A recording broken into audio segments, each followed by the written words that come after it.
Hello, welcome to our channel. இன்றைக்கி வந்து ரொம்பவே ஹெல்த்தியான ஒரு ரெசிபி. வாங்க எப்படி செய்யலான்னு பார்க்கலாம். இதுக்கு வந்து ஒரு சின்ன டம்ளரில் உளுந்து வந்துட்டு எடுத்துட்டு 2 ஹவர்ஸ் ஊற வச்சுக்கிறேன். நல்லா ஊறினதுக்கப்புறம் ஒரு மிக்சர் ஜாரில் சேர்த்துட்டு நல்லா மழுமல்னு அரைச்சி எடுத்துக்கோங்க. இந்த ரெசிபி பார்த்திங்கன்னா ரொம்ப ரொம்ப ஹெல்த்துக்கு நல்லது. வெயிட் லாஸ் பண்ணுறவங்க நீங்கள் எடுத்துக்கலாம். இதில் ஃபைபர் கண்டென்ட் அதிகமாக இருக்கிறதுனால நம்மளுக்கு வெயிட் லாஸும் ஆகும், நம்ம ஹெல்த்துக்கும் ரொம்ப நல்லது. நல்லா இந்த அளவுக்கு நீங்கள் அரைச்சி எடுத்துக்கோங்க. இதில் பார்த்தீங்கன்னா கால்சியம், மெக்னீஷியம், அயன் சொல்லிட்டு எக்கச்சக்கமான சத்து இருக்குது.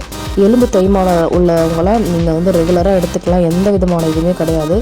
இட்லி தோசைக்கு பதிலாக நீங்கள் இதை எடுத்து பாருங்கள், ரொம்ப டேஸ்ட்டாக இருக்கும். இதில் வந்து கொஞ்சமாக நான் உப்பு சேர்த்துக்கிறேன். உப்பு சேர்த்துட்டு நல்லா மிக்ஸ் பண்ணிக்கோங்க.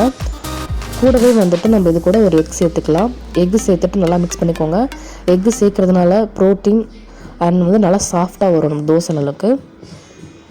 இதில் பார்த்திங்கன்னா ப்ரோட்டீன் அதிக அளவில் இருக்குது, கால்சியம் இருக்குது, மெக்னீஷியம் இருக்குது. ரொம்ப சூப்பராக இருக்கும். வெங்காயத்தை வந்துட்டு இது போல் நான் நீளமாக அறுக்கி வச்சுருக்கேன். இது கூட வந்து குழம்பு மிளகாய் தூள் சேர்த்துக்கிறேன். கொஞ்சமாக வந்துட்டு உப்பு சேர்த்துட்டு வெயிட் லாஸ் அப்படின்றதுனால கோகோனட் ஆயில் வந்துட்டு மிக்ஸ் பண்ணி தனியாக எடுத்து வச்சுக்கிறேன்.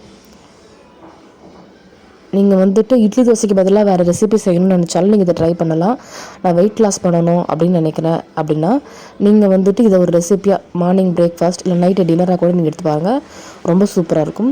இப்போ கேஸ் ஆன் பண்ணிவிட்டு தவா போட்டுட்டு தவா ஹீட் ஆனதும் நார்மலாக தோசை வாக்குற மாதிரி வாத்துங்க. இது மேலே வந்து நம்ம ரெடி பண்ணி வச்சுருக்க ஆனியன் இருக்குது பார்த்தீங்களா, அதை நீங்கள் மேலே போல் தூவி விட்டுட்டு கோகோனட் ஆயிலே சேர்க்குறேன். கோகோனட் ஆயிலில் பார்த்திங்கன்னா நம்மளுக்கு எக்கச்சக்கமான நியூட்ரிஷன்ஸ் இருக்குது.